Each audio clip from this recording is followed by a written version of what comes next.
Hey, you dorks, this is Gunnar Hansen, Leatherface from the Texas Chainsaw Massacre, and you are listening to The Dorkening. Hi, I'm Brian Johnson, and although you probably accidentally stumbled across it and have no idea why you're watching it, you are in fact watching The Dorkening. Hello, this is Tom Kenny, voice actor. The voice of the Ice King on Adventure Time. And SpongeBob SquarePants. Ah, meow. Oh, Gary the Snail, too. Hey, guess what you're filling your eye holes and ear holes with? The Dorkening! Oh, I love The Dorkening. Very popular in Ooh. And Bikini Bottom. Hi, I'm Lou Ferrigno. You're watching The Dorkening. And you know what? You don't like me when I get angry, so don't get me angry. You better keep watching The Dorkening. Hey guys, this is Felissa Rose, and you're watching The Dorkening. Hey guys, it's Courtney Palm. We're shooting Death House, and you're watching The Dorkening. This is Anthony Michael Hall, and you're watching The Dorkening. Stay tuned, my friends are going to show you what entertainment's all about, baby. The Dorkening.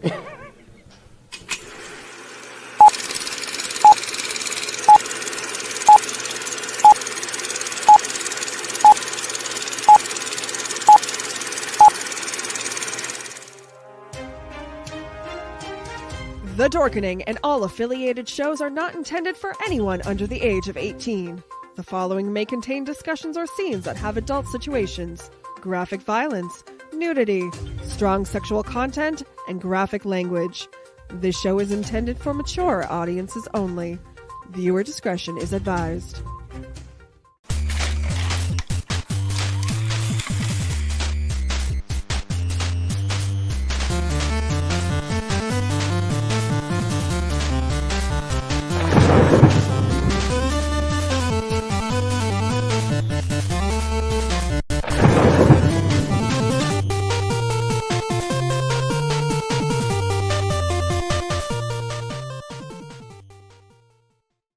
Rise and shine, my sinners. When Father Evil starts his day, he gets a little deadly. Deadly Grounds coffee has the richest, smoothest flavor you'll find anywhere. It's sinfully delicious. Once you go deadly, you never go back. Order yours at getdeadly.com. Coffee's so good, it's scary.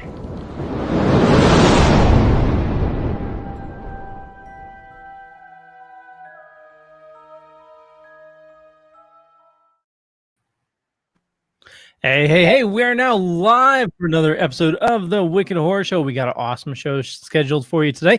And this one's a little bit different because, our guest, we've had her on before, but normally we talk about a movie coming out. This movie is actually out right now, and for a limited time, you can watch it for free. There's a link down below or up above, depending on where you're watching. It's called Serena Waits. So we're going to be talking about that with the star. But with us, we have, if I can click the right button, Tony. What is going on, people? Yo. Hey, everybody. Tony, would you like to introduce our awesome guest? I will. Tonight, like Leo said, we had her on a few different times. We have Brialynn Massie, who's an actress, director, writer, a little bit of everything. How are you? I'm great. How are you? We're good. Good. So, would you like to give us a little talk about what Serena Waits is? Yeah, so Serena Waits is a horror movie, but it's a slow burn. But it's totally worth it. Totally pays off. It's directed and written by Hunter Johnson and a slew of producers that really put their blood, sweat, and tears in it. Essentially, it is a revenge movie following Serena, who has a traumatic event happen. Trigger warning for anybody, of course. And what happens afterwards. Well, that is like we were talking before the show. There are, the revenge type movies. We were saying, it's, some people might find it, well, it's like a subgenre, I guess, of horror where it's like I Sit on Your Grave. It's a rape revenge movie. Yeah. Yeah, it's definitely it has its own following, I guess you want to call it. Like some people might, find it a little bit too much. But, it's one of those things where you said it, you have to wait till the end for everything to pay off. But when it does, that last, we were talking about that last 5 minutes was definitely, I was like, he deserves it, but I don't know. It hurt. It's a ball busting good time. Yeah. It also had, part of it had like a Telltale Heart vibe too, towards the party aspect. It's definitely we tried to root it in, reality of the things happening in our world right now, or for the past however, forever. And so there are a lot of aspects like the party, like, the baseball team, like college, like cover-ups, like all of these things that keep happening and the corruption to perpetrators and how they get away with things. And so, although it's a horror movie, it's a revenge movie, there's definitely, attributes that are very fun. It's also very disturbing in how we try to straddle, the line between like a farce tale and reality of what actually happens and what people actually go through when they are raped. So we do have the trailer, and so this is Serena Waits, and like we said, it's available to watch right now for a limited time with the link down below or up above. And here we go.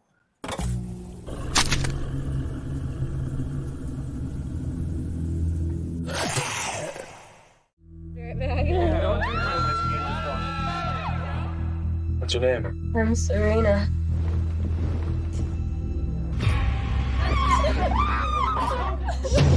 See what she did to me? Get her out of here. The girl from those pictures she sent me? If you help us, I promise you'll make the team. I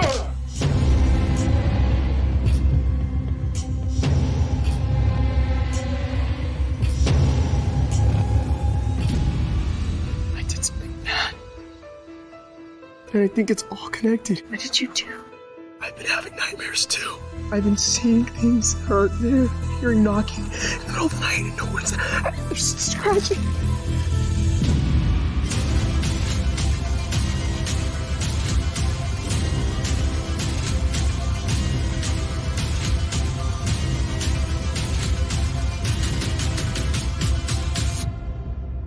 Like you said, we got away with it.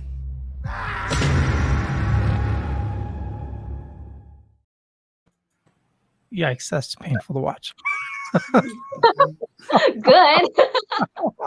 For me, the beginning part of the movie was painful to watch for me. Just yeah. I had to actually turn off my volume while I was at the premiere because I'm just like, oh gosh. Now, without giving anything away, the beginning of the movie, that's all wrapped up together at the end, right? As they're talking. And okay, just want to make sure I followed it right. So now that because I think one of the last times we had you on, you were talking about this movie and how you were excited for it to come out. Now that it's come out, are you excited with the fit? Because you guys had a live, showing of it, and you were saying that it had like 6,000 views, and the people were, commenting and everything. Is that what you expected from this, or was it more than you expected, or? Yeah, I mean, I'd never expected to have a live premiere on YouTube in the middle of a pandemic, but given the circumstance, I'm actually like pretty ecstatic and blown away by like the reception of it, how the premiere was handled, even just how much of the cast and crew showed up. I think like everybody showed up to do the live comments. I couldn't even keep up with the comments. I'm like, wow. And then it was so gratifying to read, and I say here because I watch a lot of anime, so subtitles end up just translating to like voices in my head. So to read and hear the comments, especially in the harder scenes at the beginning, at the end, certain parts throughout the movie, it was so I don't know what the right word is, just gratifying of like, wow, these people were really moved. These people took the time out of their life to come and experience this thing that we all put together, and we all, did in 3 days, and we all like slept on the same floor together. And, it's been a couple of years until it came out, and just, it felt really good to get a story like this told and give, this feeling back to other people that have been victims of something similar in nature. Like, you're just all too rampant. Yeah, I didn't catch the whole thing, but I did, especially the last, scene. I caught that, and just the comments coming from it was just like, from different sides and different, feelings and all that. It's just one of those things where I'm sure when you guys were taping it, you were like, hopefully this is the reaction that we're going to get. Was there anything, I'm guessing you saw the whole thing, was there any reactions that you find surprising? Like, you thought, okay, from this scene, we're going to get this reaction, but you were saying the comments were flying by, so maybe you didn't see everything, but was there anything that you were like, oh, okay, that's something different than I expected? Yeah, honestly, we as a cast and crew, we had heart behind it, and it was heartfelt, but the purpose wasn't to be like, we're going to make a heartfelt family movie, so I at least wasn't really sure how it would be received. I was hoping that it would be received in a gratifying way, in a cathartic way, in an emotional way from the audience, where it wasn't just like, yeah, slash and love, where there was a little bit of conflict, a little bit of like, he deserves it. But of course, there are trolls, and there was this one comment. I'm glad nobody like stopped to acknowledge it, but one of the commenters was like, of course it's all women in this chat room at the very end scene, and we're like, oh no, and I'm like, there's actually quite a bit of men here, and regardless, it doesn't have to do with anything. Like, okay, so what? And so it was, when people feel uncomfortable, typically their shadow self will come out in one way or another, or their ego. So I feel like this person was so incredibly uncomfortable that he had to comment in a way that was so condescending, instead of just turning it off. Yeah, well, I guess it's different too, because now with this whole pandemic and whatever, probably you would have had this shown at like theater, film festival or something like that. So most of the time, people aren't the ones to come up and speak their true thoughts. It's usually when it comes out and the reviews on the reviews or the internet or something is when people find the testicular fortitude, should you say, to say whatever they want to. So I'm guessing in this, it was cool that it got you were able to show it in this way, but then you also get the people that, just think I can say whatever I want to at any given time and I'll have no repercussions that's the for beauty it. of like, I love that, the truth is out and that people do have the freedom to say what they want. Like, the internet is a beautiful thing in that you find out kind of what people's true feelings are. But it definitely is sometimes shocking and takes me aback. I don't know if, you all have heard, but right now there's this big thing happening in LA there's a film group where men are rallying together on this one thread, and I'm surprised it hasn't been taken down yet, why men are more superior as film directors than women in a film group. And so it's like in 2020, this is the perfect time to have Serena Waits come out, because like in 2020, this still shouldn't be happening, but it is rampantly. Like rampantly. It's just when you meet someone face to face, they won't say it. You have to go online to figure out who somebody really is. I don't know. I mean, that's the first time I heard of it, but it's also at that point in time, they're probably, if people are looking at it, they're probably at that point digging their own graves, because then people are going to be like, okay, well, that's what you think. Well, I maybe supported you at one point in time, but well, everybody. Even Serena Waits, there isn't that online commenting culture aspect to it, but it's still that I'm not spoiling anything, it's like in the first 10 minutes, but these three, antagonists are alone in a room saying what they actually feel, which is horrible vernacular, and what their intentions are. And there's like a dead girl in the bed next to them, and they're just like totally self-absorbed, narcissistic, not able to see any of their, repercussions of their actions. Yeah, especially now, gaslighting when they're in public. Yeah, and I have to say, Jack's character was Colton Wheeler. What's that? The actor's Colton Wheeler. He was fantastic. So intimidating. Even just watching it is just, holy crap. He had a control over those two guys, and just like, he played the part really well. And it's so funny because Colton, we're friends in real life, but he's such like a sweetie. He's such like a big cookie monster. He's just so sweet and so nice and so gentle.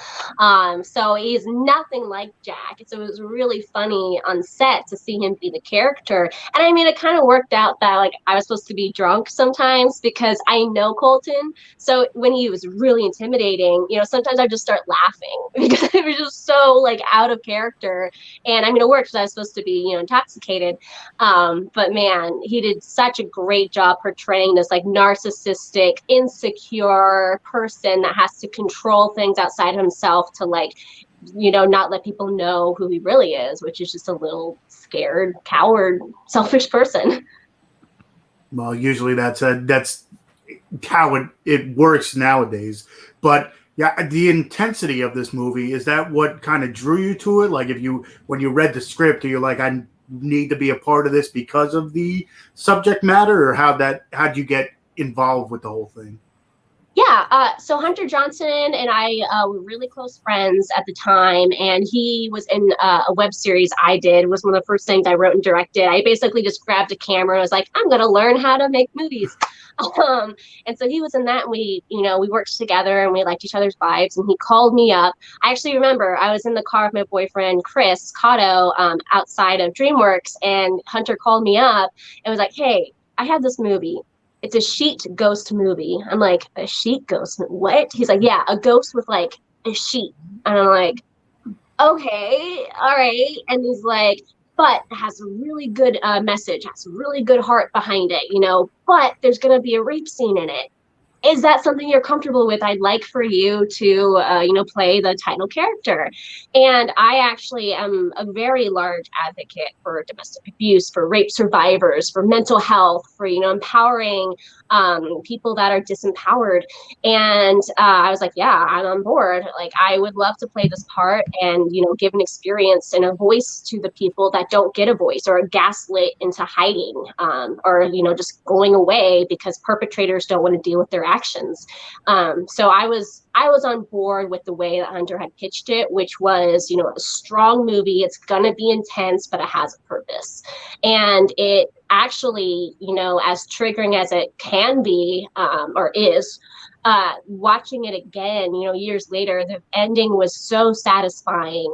Just for me, you know, being a survivor myself, was so satisfying. I'm like, yeah, you know, all the pent up things that I experienced from perpetrators. And so it was good.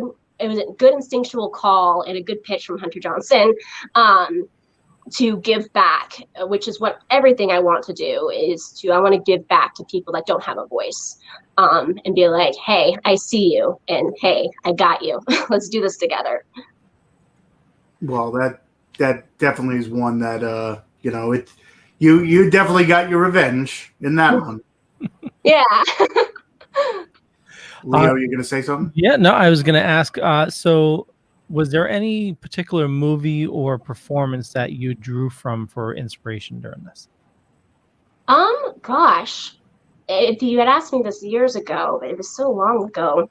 I mean, definitely, you know, the I Spit on Your Grave franchise, Last House on the Left, those definitely were inspirations, but I still found them to be a bit, as intense and, you know, gratifying as they were, there was still like a sexuality aspect to it that just felt out of place to me, and a gratuitous aspect that wasn't really grounded in so much reality. So I suppose I was more inspired by like Irreversible or things that are horrific by nature, not for the sake of horrific stuff. And so not that I'm dissing those movies, they're great movies, but I definitely wanted to bring, you know, a naivete, but still a power. I mean, she's at a party, she's underage, she knows that, but that doesn't mean she deserves what happened to her. So I wanted to bring this element of just a girl learning to be herself and experimenting and going out and putting herself out there and not wanting there to be a punishment because she put herself out there, but at the same time not focusing and selling the movie on some hot chick that gets revenge. And so even, you know, Hunter picked out the shirt and the outfits, everything, and it was buttoned up, it was still like slim, and she's going out there and she wants to get attention, she wants to make friends, she's all this stuff that still doesn't justify what happened. So I guess it's a mix of different things that I kind of combined with my own message as well. And, you know, why is she wanting to go out and do these things? Why is she rebelling? Why is she learning? You know, all these elements of like just growing up, really. And there shouldn't be a consequence for a kid learning how to live a life. Very true. Yeah. What do you think about everything, Yo-Yo? Well, like I said, the beginning of that movie was super hard to watch. Not so much the end, honestly. Like I was like pretty cathartic watching the end, but the beginning, like I had to like back away several times and like, this isn't really gonna happen. And no, I'm like, nope, it doesn't stop. Yeah. Yeah. I mean, that's what happens when, you know, often there's fight, freeze, please, and then flee.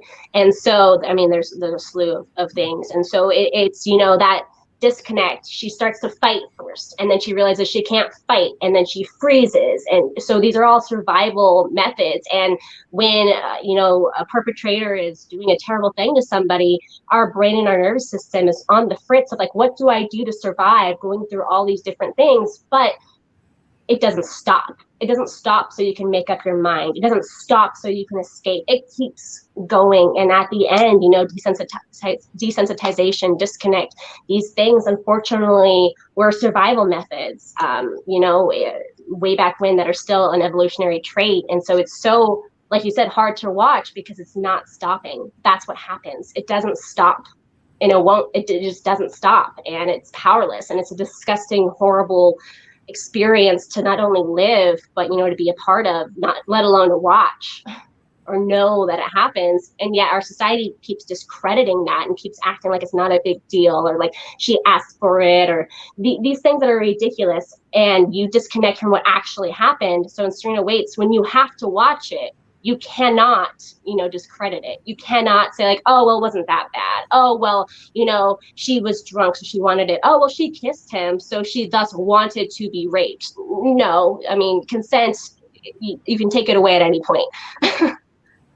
Now, was there any part in taping it that you had to like stop? Did it get too intense where you're like, I need to take a break, I need to, Well, I did a lot of prep beforehand, and so I wasn't too disturbed by the filming process, and everybody was so professional and treated me well. And Colton was actually, I had to help him get through it because he often had to stop and like regroup and ask me like, "Is this okay? Am I hurting you?" And I'm like, "Oh," like I felt so safe from everybody in that room. It was a closed set, of course, and Hunter was so great, and directing us in a way that was so respectful and safe, to the point where I actually went the opposite direction of like, all right, Colton, just grab my boob, just grab it. And he's like, are you sure? I'm like, just grab it, it's cool, let's just do the scene.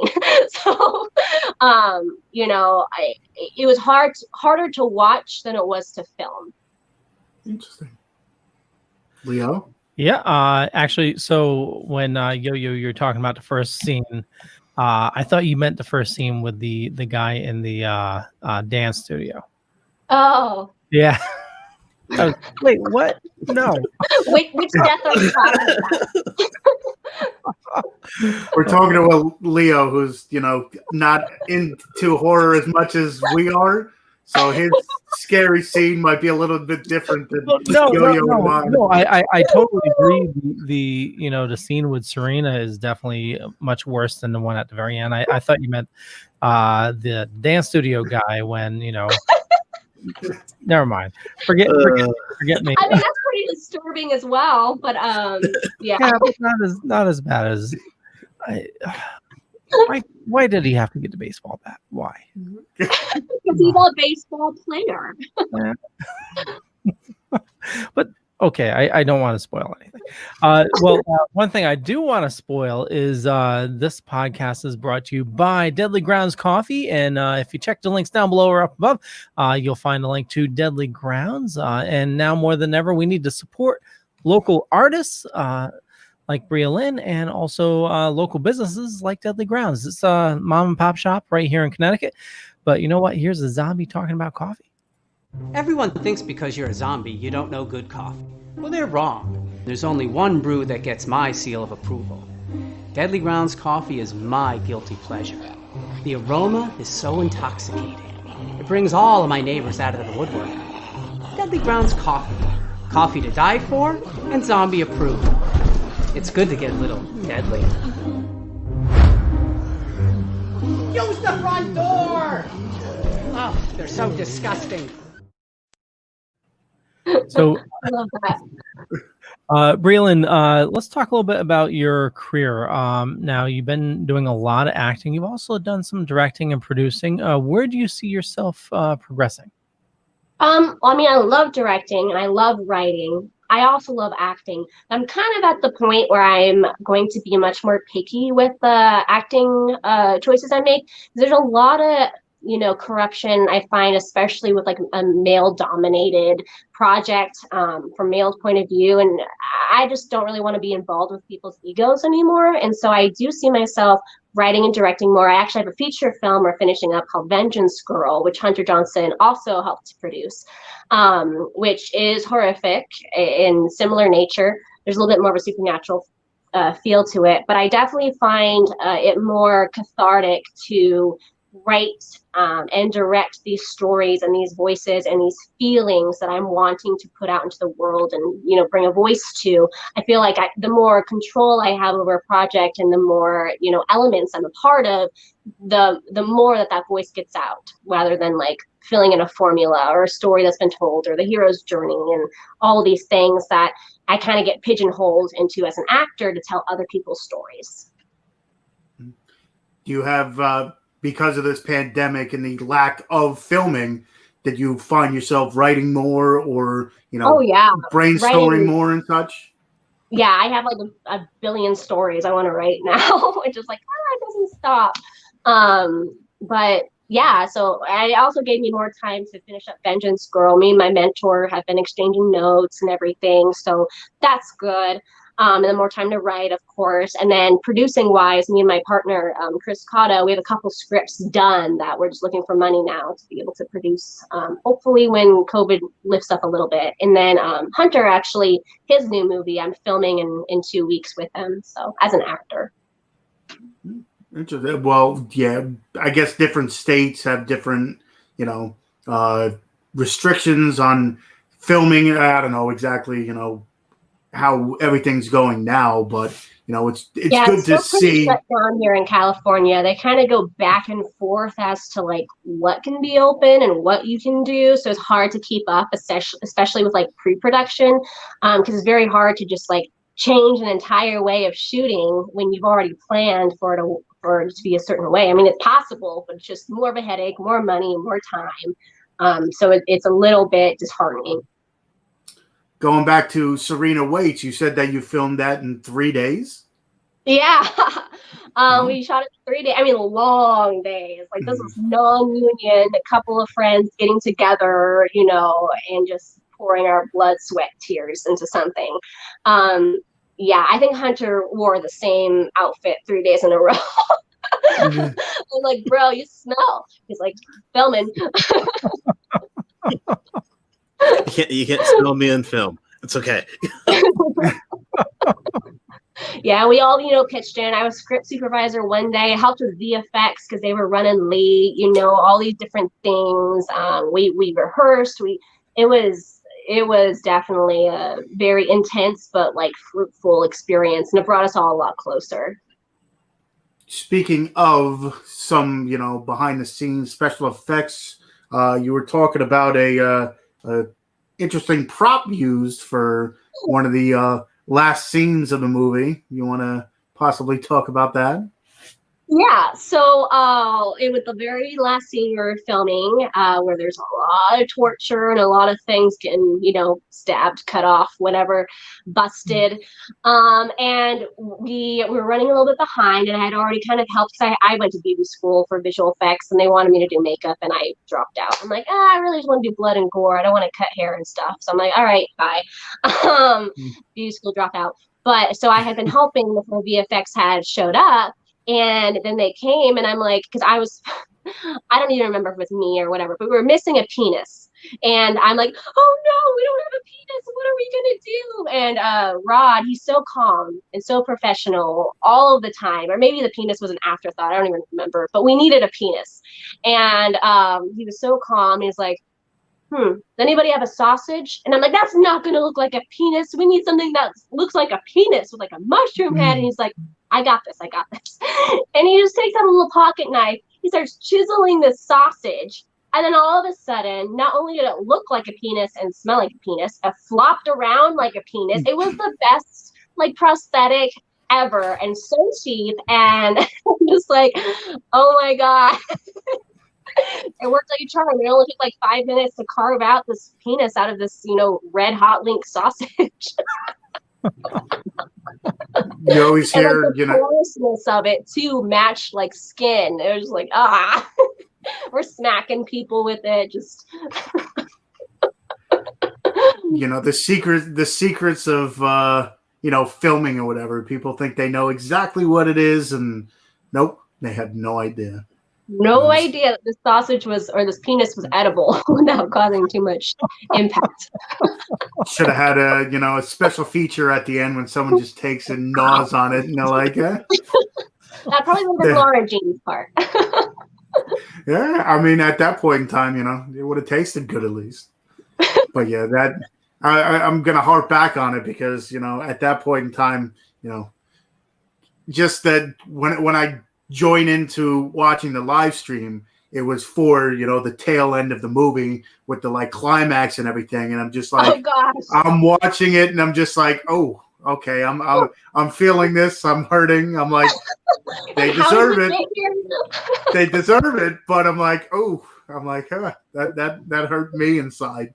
But yeah, there was a comment that made me laugh out loud, like in an inappropriate time. So thank goodness a live stream was off on my Instagram, but he was saying like, oh, my legs are, you know, forever clenched together now, and not opening the gates ever again.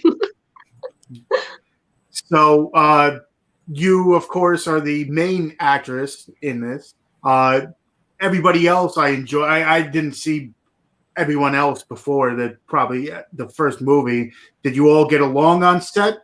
Or oh yeah, well, I mean, one thing is definitely, I feel like we were much more of an ensemble. Like, I'm the title character in the story, you know, I'm the catalyst for it, but there's so much depth for all the characters, and they're all so pivotal to the story and the stories that we're telling, and, you know, the voices that we're giving an embodiment to. But yeah, we all got along. I mean, we had to. We were stuck with each other for 3 days, like sleeping on the same floor together, you know, like smelling together, sharing, you know, cosmetics, and sharing, you know, toothpaste. And poor Charles, we all crammed into his little 1-bedroom apartment together, and you know, carpooled together. And so, I mean, we didn't really have a choice but to get along. But Hunter was really smart in picking who he worked with and picking who would be a part of the bunch, and, you know, team players, people that really believed in the project and wanted to be there. Like, I mean, you know, it's a non-union indie flick. It's not like I was getting paid $1,000 a day to be there. So in order to be there, someone really wanted to be there and trusted Hunter and his vision. Besides Hunter, did you work with any of the other actors or actresses before? Yeah, Jennifer Clark, who plays one of the girls later in the movie, she was actually in the little web series that Hunter and I worked on, my web series, and she was one of the main characters. And Hunter had loaned us his apartment for the day. So in the web series, somebody's moved out, so it's supposed to be in an empty like house, empty apartment, and so he was like, "All right, my wife's going to be at work for 8 hours. We have 8 hours to move everything out of the house and back in before she knows about it." And so he was there when Jennifer Clark was doing her scene. And so they had bonded that way through this little, you know, indie web series that I did. And so when he cast her, I'm like, oh my gosh, Jennifer Clark. And then, you know, Colton and Charles, I had met them and we had talked, but we hadn't actually worked together. So it was a really cool way to like see how we jive and get to work together. And so we worked with each other quite a bit after that. I mean, Charles was in my movie coming out, Vengeance Girl, and the tables turn, let's just say that. Or actually, oh, poor Charles. It's a ball busting time. Poor Charles. But yeah, that was his audition. Just kidding. Well, I'd say, you know, with that audition, especially, you know, I think he probably got the part. Yeah. And then Hunter and I worked together. Gosh, just like so many people were involved that we had worked together in the past. So I think it was a good thing that we were all kind of friends beforehand, so we could really have fun and trust each other. And if we're like, hey, what about this? And, you know, spitballing ideas, we all trusted each other to know it wasn't from an egotistical place. It was from a place of let's make the best movie possible. And because we all knew Hunter, he was a very good mediator between all the different types of energy and personalities and kept the peace, so to speak. So we want to remind everybody we're talking about Serena Waits, and it's available right now to watch for free. If you check the link down below or up above, it's going to be that way for a limited time, and I believe it comes out on official VOD in September. And we do have the trailer, so here we go. Here's the trailer for Serena Waits.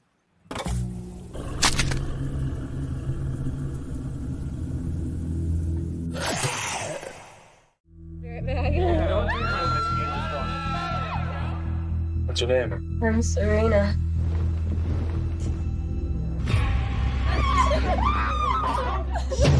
See what she did to me? Get her out of here. The girl from those pictures she sent me? If you help us, I promise you'll make the team.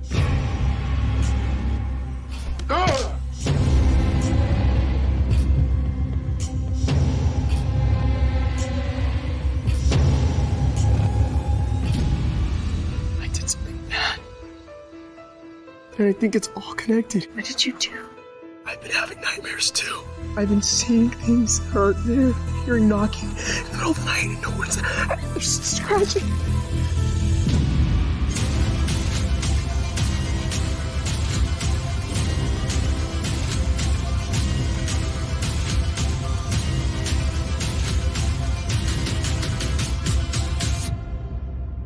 Like you said, we got away with it.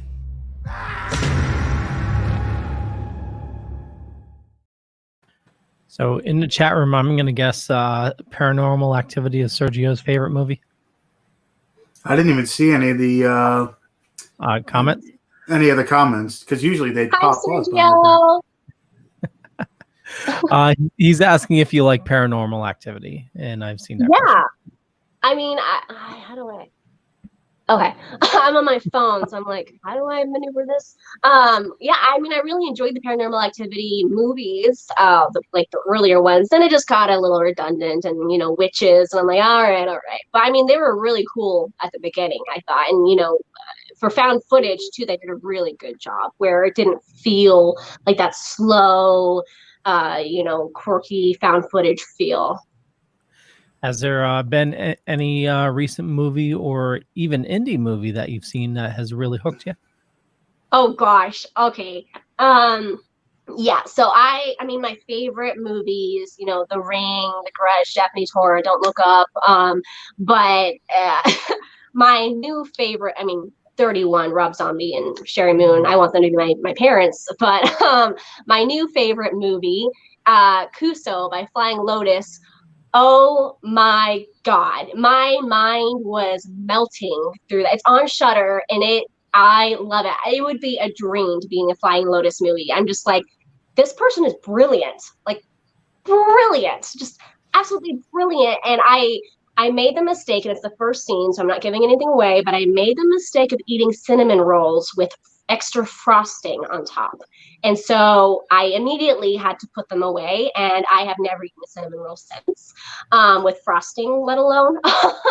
It was one of the most disgusting, brilliant, mind-bending, yet inspiring movies I've ever watched. There's this monologue at the very end. I'm just like, I feel so inspired and loved in this disgusting, distorted kind of a way. Like, I mean, Lin-Manuel has a similar, feeling of this love for his audience, this like call to action, this like, I'm going to take you on this journey. And so Flying Lotus had this like heart behind it where I'm like, wow, he really loves humanity and, as dark and real and just gross. And man, Flying Lotus's Kuso is a mind trip. My friend, I've recommended it multiple times to my friends, and Charles, who's in Serena Waits, was actually like, yeah, I've started and stopped multiple times. I haven't been able to get through it yet. Like, you have to get through it. It's a beautiful, disgusting movie. It's batshit crazy, but it's my absolute favorite movie currently. If it's going to ruin cinnamon rolls for me, I don't know if I could do that. It's my favorite. Just don't favorite dessert. Eat cinnamon rolls with frosting. Just no frost, nothing white and creamy. Let me just say that. And this is on Shudder, you said? It's on Shudder, yeah. I'm just like, wow, this guy knows what he's talking about. And then one of my favorite animators, he used to be real indie. I mean, he's still indie, I suppose, underground. Screamer Claus. He had animated a bunch of the scenes in it, which are very disturbing. So, like, trigger warning for anybody of like, sexual nature kind of stuff. But I was really happy to see his work too, and it just was this ball of like disgusting, great, amazing filmmaking. And it's funny, it's sad, it's disturbing, it's perfect. I'm definitely gonna have to check this out. Just don't think about frosting. And it looks like it's Kuso with a K, Kuso on Shudder. Yeah, it's brilliant. Tony, check it out and let me know. All right. I say that Leo should definitely check it out. You should be the first one to check it out and then tell us about it, Leo. Yes, that's gonna be your homework assignment now. I mean, it's not like slash 'em up, blood and guts. It's disturbing in a very unique kind of a nature. Now, is it like what's one movie that isn't like this like gory, disgusting, but like the Human Centipede kind of deal, where it's like you're watching it and you're like, wow, this is disturbing in its own right, and like along those lines? I would say similar in terms of bodily anatomy and function, but it's not so much like there's a clear, antagonist. It's actually a series of vignettes that are all, tied together in this universal catalytic event that had happened. Now, I know this is a little off topic. Have you had a chance to check out Lovecraft Country yet? How is it? I started watching it a little bit today. The beginning is pretty like whacked out. It starts off with a war soldier, and you think he's in war, but it's like an alien invasion. And then Cthulhu comes out, and it's pretty messed up, but it's looks good. I need to watch the rest of the episode for tomorrow's show. And what is that on Shudder as well, or what? No, is that on? HBO. I don't have HBO. That might be a little tough. Yo, have you checked it out? No, I have not. No. Need to watch it for tomorrow. Do I? Yes, we're gonna talk about it. Leo, I'm sick. That's asking a lot. I gotta spend money on HBO. So was Serena Waits gonna get the whole, film festival treatment, or did it get the film festival treatment, or I don't think Hunter intended it to be in the film because it's its own type of movie because there's horror, there's drama, there's realism, there's B horror aspects to it. It's definitely Hunter's voice and like who he is as a person put into a movie, not like the rape stuff, but just his voice and his message. And so it would be hard to put it in a specific genre type festival. And so I don't think that was his intention. But yeah, so it didn't actually get a film festival run. I think it just went straight to distribution. So will it be released on like DVD or Blu-ray or anything? Yeah, so it probably will come out with VHS because Hunter's like obsessed with VHSs. So definitely, VHS. All of his movies come out on Blu-ray and DVD, so it'll come out that way. But it's also going to be on like iTunes and video on demand platforms. I don't think it'll be on Netflix, but it'll be on other things that can be purchased. And yeah. Well, that works because that'll probably definitely be added to the collection behind me. Oh, awesome. Since again, the whole pandemic and stuff, it's, a little bit, tough. Did you have any films that you worked on prior to this whole craziness and ensued, or do you have anything coming out soon? Yeah, Vengeance Girl will be coming out soon. We're just finishing up post-production for that. And then my short film, Self-Sabotage, we're actually submitting to, short distribution places right now to see if anybody will pick it up. Otherwise, we'll self-distribute. But that was one of my first, real films that I did. And so hopefully that should be out in, a month or so, depending, how everything goes, or if we just do it ourselves.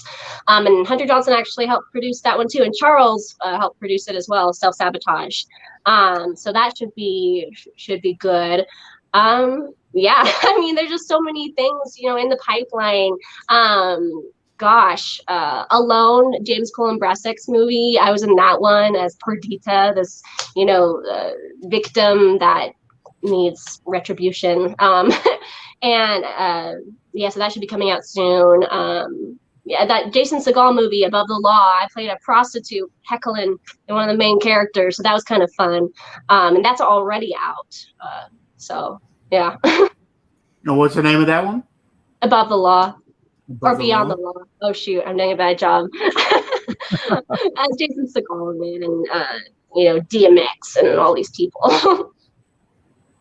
Well, at this point in time, do you with your short film, do you see it going on? Because I actually, since movies aren't really coming out, I find myself on YouTube. I don't know if there's certain channels or anything, but a lot of people have been putting out short films out on YouTube. I know I can't even think of the channel itself now, but it you You have Quibi, which is exclusively shorts. But yeah, my producer's on that. But yeah, one of the routes that we're also doing is like contacting YouTube channels like Kings of Horror and people that can push it. Because I mean, it costs $50 to make. Doesn't look like it. So, you know, we're not really expecting any money or whatever. We just want to get it out so that way people can see it. But there's a lot of nudity in it.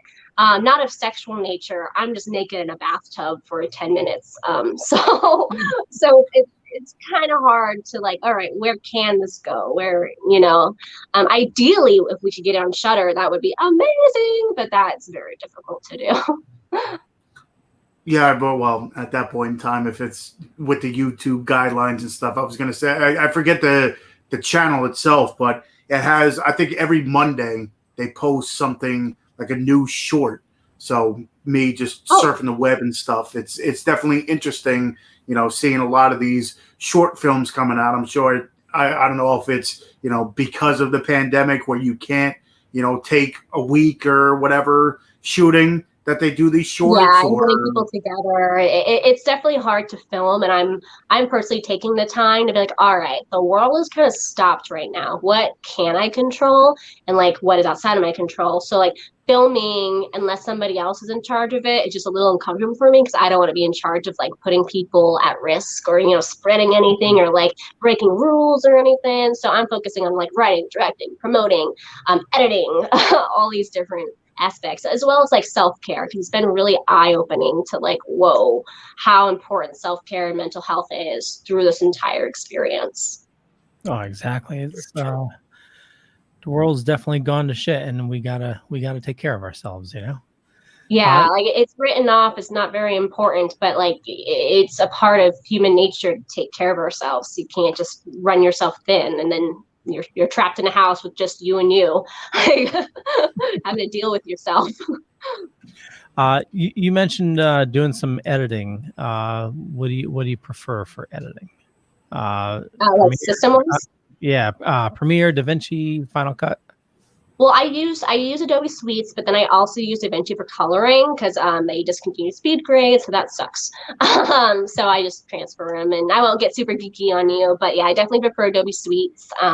Use Lightroom, Premiere, Audition, all that stuff. Get as geeky as you can, because I have to learn color grading myself. Hey, well, there's color correction and color grading, but yes, okay. DaVinci is well, it's kind of like the only program worth learning how to use when it comes to coloring, because even like Lightroom and Lumetri within Premiere is not as, you know, as good as DaVinci is. Only thing with DaVinci, I mean, they've been coming out with a lot of updates very rapidly, so they're keeping up, but there are still bugs. You know, it's a newer program, and they're exponentially growing, and they're becoming a top competitor with these other programs. But like, it doesn't play very well with XMLs, I find, or like AAFs. Like it does, but you still kind of have to tweak it and, you know, change settings and work with the program. So it's not very user friendly, but I'm sure they're going to change that as, you know, they progress. Nice. I'll definitely check it out. I was on Premiere, and for a project I'm working on right now, I'm editing a short, and they wanted me to do it in a Final Cut, so had to move over to that. So it's been fun. Yeah, it's hard learning a new program, but you know, once you get the hang of it, it's kind of the same. Yeah. But at this point in time, too, I mean, besides, you know, everybody probably working from home and stuff, you probably have a lot more time to learn more crafts. So I guess in one thing it's, you know, bad, but in another thing it's like, okay, well, I always wanted to try this, so, you know, I am so surprised and grateful too that there are so many more like YouTube videos coming out and tutorials coming out, because those people also have more time on their hands. So they're learning, and they have more time to make these videos and to teach. And I'm like, oh, hallelujah. All the stuff's coming out, so it's easier to access information and like how to do things. Granted, there's a lot of crap that comes with it too, so now I have to sift through more stuff, but at least the information's there. Well, and anytime I need to learn something, it used to be, you know, go on the internet and look up whatever. Now you just go to YouTube, and there's a video for literally almost anything you can ever think of. There's a tutorial for Almost it. everything. I've been having some issues with Red Cine that are not solved in the forums or on YouTube, or I even called them like, hey, motherfuckers, this isn't working. It's supposed to be working. And they're like, we'll open up a ticket for you. So they didn't even know what to do. So I'm like, all right, once that I know what to do, then I will post something so other people can learn from this experience. Well, most likely it'll only take, especially with everything, just a week. Well, we'll give you a call in about a week and a half. I just got an email from Apple from last year that I had. They finally responded back to me. Like, really? Damn you, Apple. Yeah, actually, because there are a bunch of nerds that work there. Like, I say that with the most love, because I'm kind of nerdy myself. The person that opened the ticket was actually really excited to solve this problem for me. He's like, I've never seen that before. Like, oh, I want to learn what the problem is because I have never experienced this before. There's nothing in our database on how to handle this. This is exciting. I'm like, yeah, that's great, because I'm so burnt out trying to figure it out. You know what sucks is like I'm trying to find I'm having an issue right now on importing products into a website, and I'm Googling my issue and I'm finding people with the same issue, but you run across a forum post where the guy's talking about exactly your same exact issue with the same components. And it's 5 years ago and nobody answered. I know. Yeah. Or somebody hijacks the forum about like a different problem, and I'm like, wait.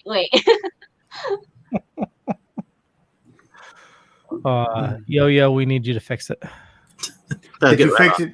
Did you fix your own whatever Apple product you had before they actually answered you? Yep, I did. Well, look at that. I'm still under warranty, so I'm not going to touch that. They can fix it for free. It's kind of funny where you fix your own problem, and then months later they're like, oh well, this is how you fix it. Yeah, thank you. Would have been nice 6 months ago. So it looks like it's almost on the hour mark here. I don't know if you want to play the trailer one more time, Leo, for maybe the people who just joined. Yeah, so this is the trailer for Serena Waits. And just a heads up, it is available to watch for free for a limited time. So if you check the links down below, you're going to find a bunch of links for Brialynn and also for the movie. But you'll have the trailer there as well. So there's 2 different links for you to check out. But here's the trailer.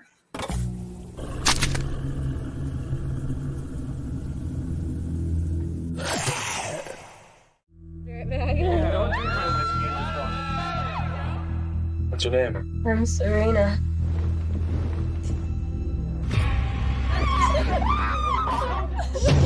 See what she did to me? Get her out of here. Like the girl from those pictures she sent me? If you help us, I promise you'll make the team. I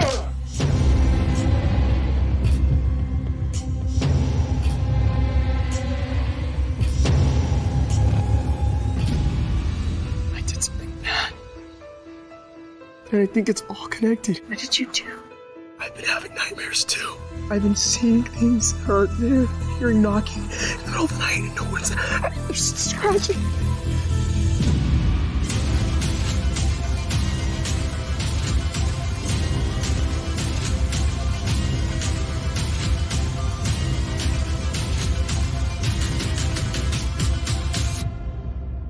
Like you said, we got away with it.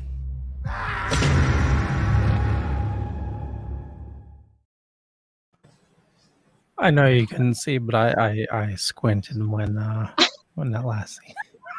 With baseball bat. Still, did someone get to keep that baseball bat? I think Hunter still has it. I'm pretty sure he Has it? still has that blanket. We shot pickups, and the blanket had not been washed, and the pickups were like many months later. And I'm like, you're gonna put that over my head? Well, at that point in time, breeze, it'll be all right.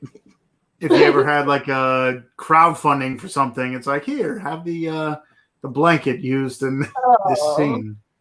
It was so funny too because I was so excited to be in this movie that it's just menacing and terrifying, and this sheet ghost. And how do you make a sheet ghost terrifying and menacing? On top of that, Hunter had given me the direction because he's like, all right, do like big sweeping Jason steps. And I'm like, okay. But I was so excited to be there that I kept like walking like a bunny. And so you just see this sheet ghost go across the camera like boop, boop, boop, boop. He's like, no, big, sweeping, scaring steps. I'm like, I got you. Like, do. I'm like chasing this guy. It was not menacing at all. I think he had to go into the sheet for me because he had long hair like me too. So it was like sweeping and menacing because I was just too excited to be menacing under a sheet. I don't know how you could be. Well, I guess if you went really slow, it would look like. Oh, that's Jason Voorhees under that sheet. I don't know, but I don't know. Too much hair. So, besides checking out Serena Waits, they have different like an Instagram or anything like that. Where can people follow the movie? You can hashtag and follow the hashtag. We're using that for Serena Waits. You could also follow Hunter Johnson. It's just LA Horror Con. His company is lahorror.com. So his Instagram is just LA Horror Con. I've been promoting it as well. So you could follow me, just Brialynn Massie. Anybody involved, but we're just primarily using the hashtag for Serena Waits. And then Kings of Horror, they're promoting it and kind of like in charge of that all. So you could follow them for Serena Waits updates. And Terror Films is the official distribution company. Very cool. And we got a bunch of those links in the show notes. So, Brialynn, where do you like people interacting with you on social media? Yeah, you could do Facebook. You could do Instagram. I'm not really on Facebook much. There's too many politics. But on Instagram, I'm pretty responsive. I try to post as things come up. Yeah. Nice. Yeah, it seems like a lot of people are moving just to Instagram, so yeah, it's a little cleaner and more, about the work rather than politics and trolling and everything. Yeah, and conspiracy theories and all that crap. Hey, nothing wrong with a good conspiracy theory.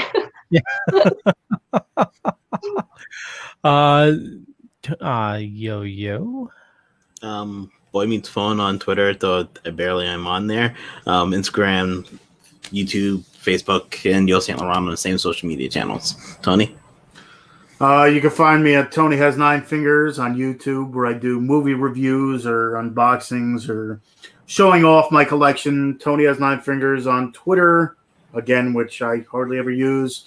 Tony's Movies on Instagram, where I show off the movies behind me. And, of course, here on The Dorkening every Tuesday night. Leo?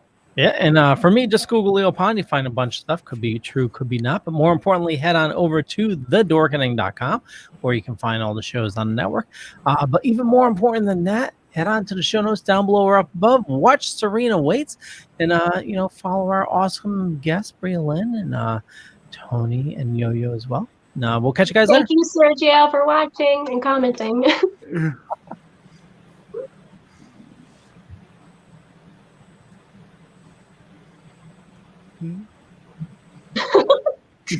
It's spinning.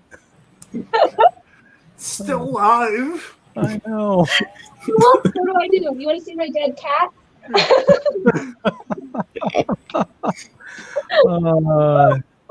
No, it won't let us. Oh, no. It won't let us end. We're stuck on the internet. Oh well. Yeah, it did this another time too. This is where we live now. Where I just had to close out. This is a new horror movie. Where it never what's that one host? I heard that was good. Oh, I haven't seen it yet, but it looks really good. It's almost like a unfriended or whatever, like a Zoom call kind of deal. I'll have to check that. I heard good things. Is that where we're in, Leo? Is someone going to come and take us out one by one by one? Yeah. Last time I had to actually, I don't know why it's doing that. Because it doesn't want you to leave it. It loves you, Leo. Or whatever, like a Zoom call kind of deal. And why am I repeating? because I'm going into the individual stream. I'm going to try to. He thinks that if he goes to the individual stream and turns it back, maybe he can get himself out of the situation. I don't know. It's weird hearing myself over the. So is everybody actually watching us still? Probably. Sergio's here. And this is what happens when it's unscripted. And well, actually, our show is always unscripted. So